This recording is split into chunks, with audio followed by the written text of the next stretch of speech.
আসসালামু আলাইকুম। সুপ্রিয় পঞ্চম শ্রেণীর শিক্ষার্থী বন্ধুরা, কেমন আছো তোমরা? আশা করি সবাই ভালো আছো।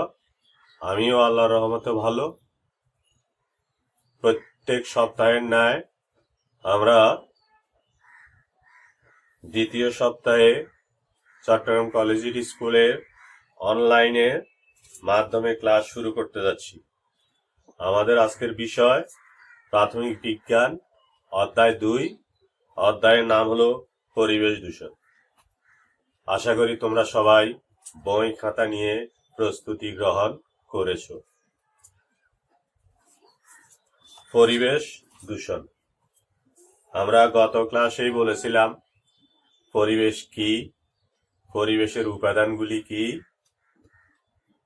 সেই আলোকে আমরা আবার বলতে পারি যে আমরা যে জায়গায় অবস্থান করি বা বাস করি, ওই স্থানের বা ওই জায়গার জীবিত এবং জড় সব ধরনের বস্তু নিয়েই পরিবেশ।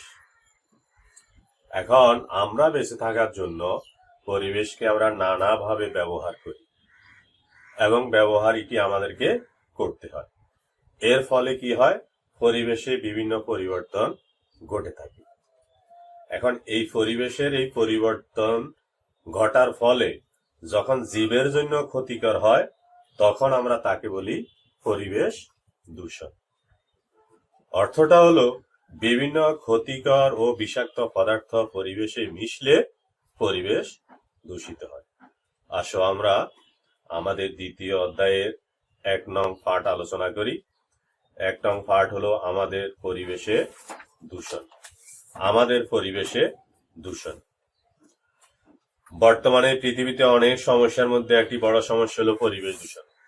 পৃথিবীর মধ্যে অনেকগুলো সমস্যা বিদ্যমান, এর মধ্যে বড় সমস্যাটি হলো পরিবেশ দূষণ। এখন পরিবেশ দূষণের উৎস ও কারণ। পরিবেশ দূষণের উৎস ও কারণ। পরিবেশ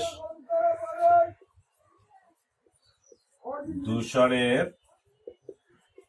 উৎস ও কারণ। পরিবেশ দূষণের অন্যতম প্রধান কারণ হলো শিল্পায়ন। বর্তমান বিশ্বে শিল্পে যথেষ্ট অগ্রগতি সাধন করেছে। বলা হচ্ছে যে পরিবেশ দূষণের অন্যতম প্রধান কারণই হচ্ছে শিল্পায়ন। কিভাবে? শিল্প কারখানা সচল রাখতে বিভিন্ন ধরনের জীবাশ্ম জ্বালানি যেমন তেল, প্রাকৃতিক গ্যাস, কয়লা ইত্যাদি ব্যবহার করা হয়। এখন এই সব জ্বালানির ব্যবহারই দূষণের প্রধান উৎস। তাহলে বলা হচ্ছে যে প্রধান কারণ হলো শিল্পায়ন। এর ফলে আমাদের পরিবেশ সবচেয়ে বেশি দূষিত হচ্ছে। আর উৎসগুলো হলো প্রাকৃতিক গ্যাস, তেল এবং কয়লা। এই সবগুলো জ্বালানি ব্যবহার পরিবেশ দূষণের প্রধান উৎস। এছাড়াও আরো নানা ভাবে পরিবেশ দূষিত হতে পারে। জনসংখ্যা বৃদ্ধি পরিবেশ দূষণের আরো একটি বড় কারণ। প্রয়োজনীয় খাদ্য এবং প্রাকৃতিক সম্পদের জন্য মানুষ পরিবেশ ধ্বংস করছে প্রতিনিয়ত। ফলে পরিবেশের বেশিরভাগ মানুষ বিভিন্ন সময়ে বিভিন্ন রোগে আক্রান্ত হচ্ছে। মানুষ যত বাড়ে, পরিবেশের উপর খারাপ বা বিরূপ প্রভাব তত বেশি পড়ে। মানুষ বাড়লে পরিবেশ কখনো সঠিক রাখা যায় না। এর কারণ যখন পরিবেশ নষ্ট হবে বা পরিবেশ খারাপ হবে বা দূষিত হবে, তখন মানুষ নানা ধরনের রোগে আক্রান্ত হবে। পরিবেশের বেশিরভাগ মানুষ দৈনন্দিন কর্মকাণ্ডের ফলে দূষিত করে থাকে। তাহলে দেখা যায় যে পরিবেশ দূষণের জন্য মানুষ অনেকাংশে দায়ী। এবার আসি পরিবেশ দূষণের প্রভাব। পরিবেশ দূষণের প্রভাব অর্থটা হলো পরিবেশ দূষিত হলে কি কি সমস্যা হতে পারে। দূষণের ফলে মানুষ, জীবজন্তু এবং পরিবেশের ব্যাপক ক্ষতি হয়। দূষণের কারণে মানুষ বিভিন্ন ধরনের রোগে আক্রান্ত হয়, যেমন ক্যান্সার হয়, শ্বাসজনিত রোগ হয়, পানিবাহিত রোগ হয়, ত্বকের নানা ধরনের রোগ হয়। খাদ্য শৃঙ্খল ধ্বংস হয়, এর ফলে পরিবেশে অনেক জীবজন্তুর আবাসস্থল নষ্ট হয়, এক সময় দেখা যায় যে তারা পরিবেশ থেকে বিলুপ্ত হয়ে যায়। এছাড়াও পৃথিবীর তাপমাত্রা ক্রমশ বৃদ্ধি পাচ্ছে, ফলে হিমবাহ গলে সমুদ্রের পানির উচ্চতা বেড়ে যাচ্ছে। মানুষ বাড়ার সাথে সাথে মানুষ তার প্রয়োজনে বন জঙ্গল পরিষ্কার করে ঘরবাড়ি তৈরি করছে। এখন এই বন জঙ্গল পরিষ্কার করে ঘরবাড়ি তৈরি করার কারণে পরিবেশ দূষিত অনেক বেশি হচ্ছে। আমরা জানি যে কোনো একটি দেশের মোট যতটুকু আয়তন হবে তার শতকরা 25% বন থাকতে হবে, তাহলে পরিবেশ ভালো থাকবে, প্রাকৃতিক দুর্যোগ হবে না, পরিবেশের কোনো ক্ষতি হবে না। কিন্তু কোন দেশে এই 25% বনভূমি নেই, বাংলাদেশে মাত্র 11%। এই জন্য নানা ধরনের দুর্যোগ বাংলাদেশে সবসময় লেগেই থাকে। এবার আসা 2 নম্বর পার্ট, বিভিন্ন ধরনের পরিবেশ দূষণ। কি কিভাবে পরিবেশ দূষিত হতে পারে? 1 নাম্বার বায়ু, 2 নাম্বার পানি, 3 নাম্বার বায়ু, 4 নাম্বার শব্দ দূষণ। এই 4টি মাধ্যমেই সাধারণত পরিবেশ দূষিত হয়। 1 নম্বরে আসো, 1 নাম্বার বায়ু দূষণ।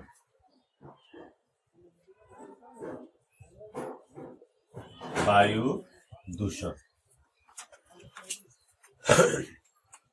আমরা নিঃশ্বাস নেওয়ার সময় বাতাস বা বায়ু গ্রহণ করতেছি। বিভিন্ন ক্ষতিকর গ্যাস, ধূলিকণা, ধোঁয়া, দুর্গন্ধ ইত্যাদি বাতাসে মিশে পরিবেশকে দূষিত করতেছে। যানবাহন, কলকারখানার ধোঁয়া বায়ু দূষণের প্রধান কারণ। গাছপালা, ময়লা আবর্জনা পোড়ানোর ফলে সৃষ্ট ধোঁয়ার মাধ্যমেও বায়ু দূষিত হয়। যেখানে সেখানে যদি আমরা ময়লা ফেলি, মলমূত্র ত্যাগ করি, এর ফলে বাতাস দুর্গন্ধ হচ্ছে, আর এই দুর্গন্ধের ফলে বাতাস দূষিত হচ্ছে। এখন সহজে আমরা বুঝতে পারি যে এই দূষণের জন্য বা বায়ু দূষণের জন্য মানুষ অনেক বেশি দায়ী। কিভাবে? ধূলিকণা মানুষই অনেক সময় সৃষ্টি করতেছে, ধোঁয়া মানুষ সৃষ্টি করতেছে, দুর্গন্ধ হওয়ার পিছনে মানুষ দায়ী। এরপর যানবাহন, কলকারখানা, এই সবগুলো থেকে যে ধোঁয়া বের হচ্ছে সবগুলির জন্য বেশিরভাগ ক্ষেত্রে মানুষ দায়ী। আর যেখানে সেখানে ময়লা ফেলা, মলমূত্র ত্যাগ করা, এই জন্যও আমরা দায়ী। তাহলে দেখা যায় বায়ু দূষণের জন্য বেশি দায়ী মানুষ। এখন এই বায়ু দূষণের ফলে কি কি হতে পারে? বায়ু দূষণের ফলে পরিবেশের উপর ক্ষতিকর অনেক ধরনের প্রভাব পড়ে। পৃথিবীর তাপমাত্রা বৃদ্ধি পাচ্ছে এবং এসিড বৃষ্টি হচ্ছে। এছাড়াও মানুষ ফুসফুসের নানা ধরনের ক্যান্সারে আক্রান্ত হচ্ছে, শ্বাসজনিত রোগ সহ নানা রকম রোগে আক্রান্ত হচ্ছে। 2 নাম্বার আসো পানি দূষণ। 2 নাম্বার হলো পানি দূষণ। আমরা জানি পানি হলো অপর নাম জীবন। পানি অবশ্যই আমাদেরকে ব্যবহার করতে হবে, আর বিশুদ্ধ পানি অপর নাম হলো জীবন, নষ্ট বা দূষিত পানি নয়। এখন এই পানিতে বিভিন্ন রকম ময়লা আবর্জনা, ক্ষতিকর পদার্থ মিশিয়ে পানি দূষিত হচ্ছে।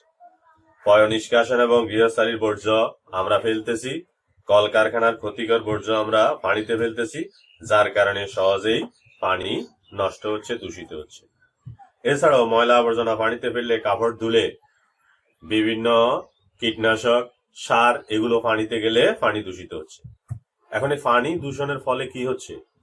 পানি দূষণের ফলে জলজ প্রাণী যেগুলো আছে সেগুলো মারা যাচ্ছে, তাদের পানিতে যে খাদ্য শৃঙ্খল আছে সেইটি ব্যাঘাত ঘটতেছে, যার ফলে জলজ প্রাণী অনেকাংশে বিলুপ্ত হয়ে যাচ্ছে। এছাড়াও দূষিত পানি পান করার কারণে মানুষ কলেরা এবং ডায়রিয়ার মতো পানিবাহিত রোগে আক্রান্ত হচ্ছে।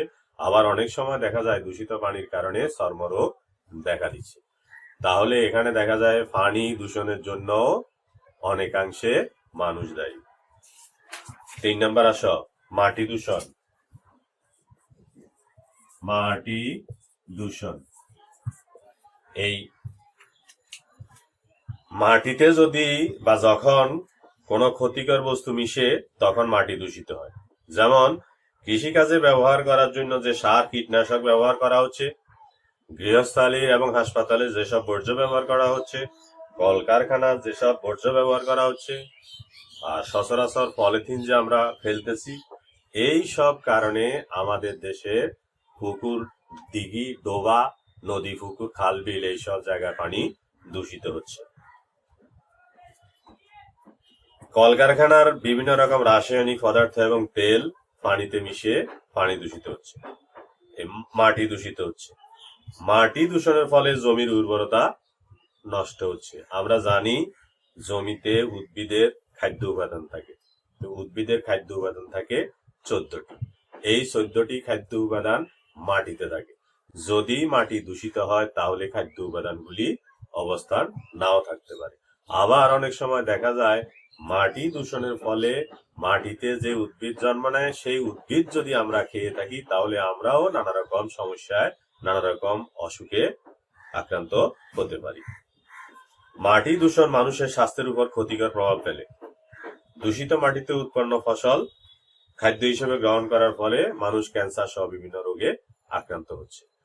তাহলে মাটিতে যদি কোনো ক্ষতিকর বস্তু থাকে, এই ক্ষতিকর বস্তু হতে পারে কৃষকের ব্যবহৃত সার অথবা কীটনাশক অথবা কলকারখানার ক্ষতিকর বিভিন্ন পদার্থ, তেল, এই সবগুলি যদি মাটিতে যায় তাহলে মাটি দূষিত হয়। আর এই দূষিত মাটি থেকে উৎপন্ন খাদ্য আমরা খাদ্য হিসেবে গ্রহণ করলে তাহলে আমাদেরও নানা রকম ক্যান্সার সহ রোগ হতে পারে। 4 নম্বর আসলে শব্দ দূষণ। শব্দ দূষণ এইটি আমরা চারপাশে একটু দেখি। শব্দ দূষণ মানুষ এবং জীবজন্তুর স্বাস্থ্যের জন্য খুবই ক্ষতিকর। বিনা প্রয়োজনে কেউ যদি হর্ন বাজায়, উচ্চস্বরে কেউ যদি মাইক ব্যবহার করে, উচ্চস্বরে কেউ যদি গান বাজায় বা লাউড স্পিকার ব্যবহার করে। এখন বর্তমান সময়ে দেখা যায় যে মিলাদ মাহফিল হচ্ছে, মিলাদ মাহফিলে অনেক রাত পর্যন্ত তারা উচ্চস্বরে মাইক ব্যবহার করতেছে। এইসব কারণে শব্দ দূষণ হচ্ছে। আবার অনেক সময় দেখা যায় কলকারখানা বড় বড় যন্ত্রপাতি ব্যবহার করা হচ্ছে, এইসব যন্ত্রপাতির কারণেও শব্দ দূষণ হচ্ছে। এখন এই শব্দ দূষণের ফলে মানুষের শারীরিক এবং মানসিক নানা ধরনের সমস্যা হতে পারে। অবসন্নতা হতে পারে, শ্রবণ শক্তি হ্রাস পেতে পারে, ঘুমে ব্যাঘাত সৃষ্টি করতে পারে, কর্মক্ষমতা হ্রাস পেতে পারে যদি শব্দ দূষণ হয়। এখন এই শব্দ দূষণ থেকে কিন্তু আমরা সহজেই নিস্তার বা রেহাই পেতে পারি। অপ্রয়োজনে হর্ন বাজাবো না এবং লাউড স্পিকার ব্যবহার করব না, মাইক নিয়ন্ত্রণ করব, তাহলে আমরা এই শব্দ দূষণ থেকে সহজেই নিস্তার লাভ করতে পারি। 3 নম্বর পার্ট আসো পরিবেশ সংরক্ষণ। এখন পরিবেশ সংরক্ষণ কথাটির অর্থ হলো প্রাকৃতিক পরিবেশটাকে আমরা সুরক্ষা করব এবং যথাযথ ব্যবহার করব, তাহলেই পরিবেশ সংরক্ষণ হয়ে যাবে। এই কথাটাই হলো পরিবেশ সংরক্ষণ, প্রাকৃতিক পরিবেশকে সুরক্ষা করা এবং এর যথাযথ ব্যবহার। এখন কিভাবে এটি করা সম্ভব? আমরা বিদ্যুৎ বা জীবাশ্ম জ্বালানির যে ব্যবহার এটি কমিয়ে পরিবেশ সংরক্ষণ করতে পারি। কাজ শেষ বাতি নিভিয়ে বিদ্যুৎ অপচয় রোধ করতে পারি। গাড়িতে না চড়ে পায়ে হেঁটে বা সাইকেল ব্যবহার করে আমরা প্রাকৃতিক সম্পদ রক্ষা করতে পারি। আমার স্কুল থেকে বাসার দূরত্ব 5 মিনিট বা 6 মিনিট, আমি গাড়ি ব্যবহার করব না, হেঁটে যাব। এই হেঁটে গেলে আমরা কি করতে পারি? প্রাকৃতিক সম্পদ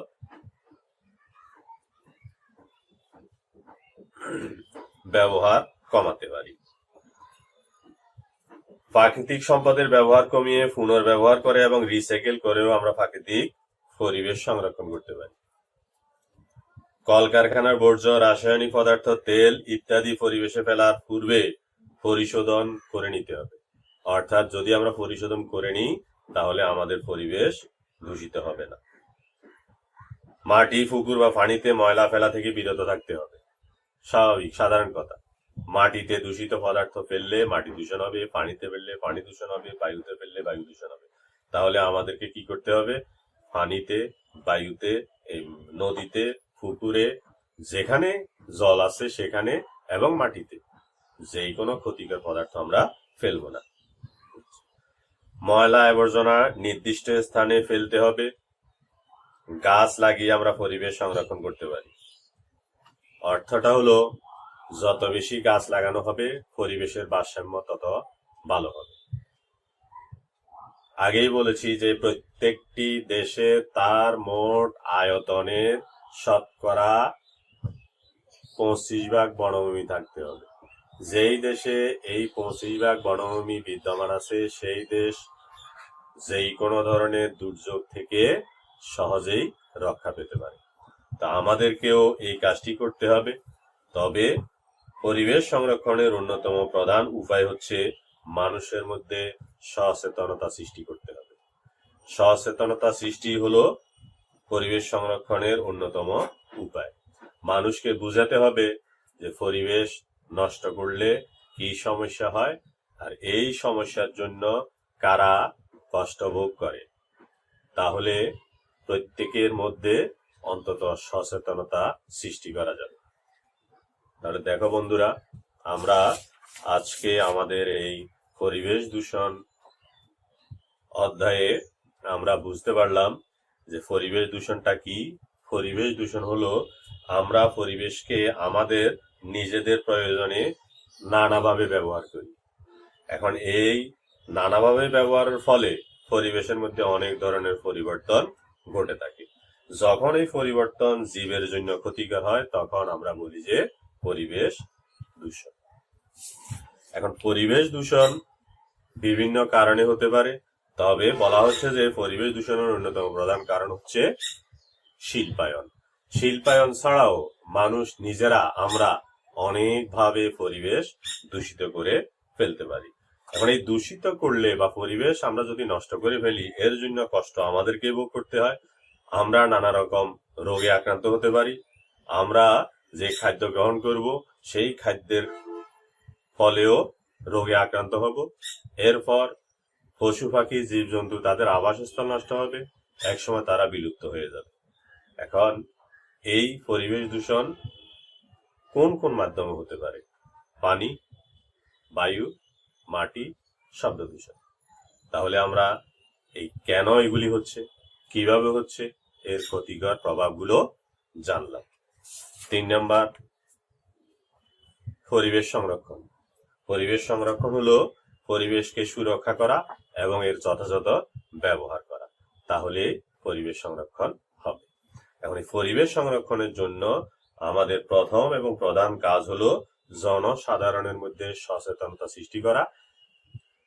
এই কথা তাদেরকে বোঝানো যে পরিবেশ সংরক্ষণ করলে আমাদের কি লাভ হবে, আর যদি আমরা পরিবেশকে নষ্ট করে ফেলি আমাদের কি ক্ষতি বা আমরা কিভাবে আক্রান্ত হতে পারি।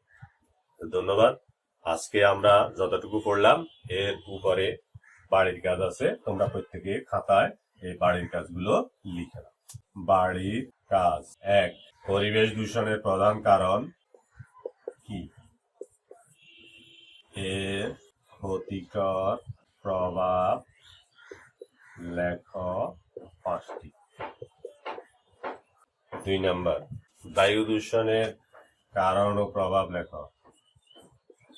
বায়ু দূষণের কারণ ও 4টি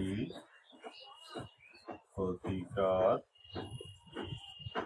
প্রভাব লেখ। 3 নাম্বার, আমরা কিভাবে পরিবেশ সংরক্ষণ করতে পারি?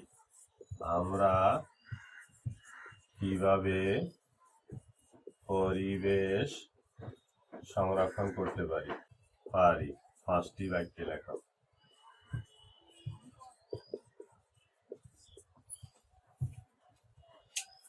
তাহলে আমরা আশা করি যে প্রত্যেকেই মোটামুটি বুঝতে পেরেছো আজকের এই পরিবেশ দূষণ পাঠ। আগামী ক্লাসে দেখা হবে। সবাই ভালো থাকো। আসসালামু আলাইকুম।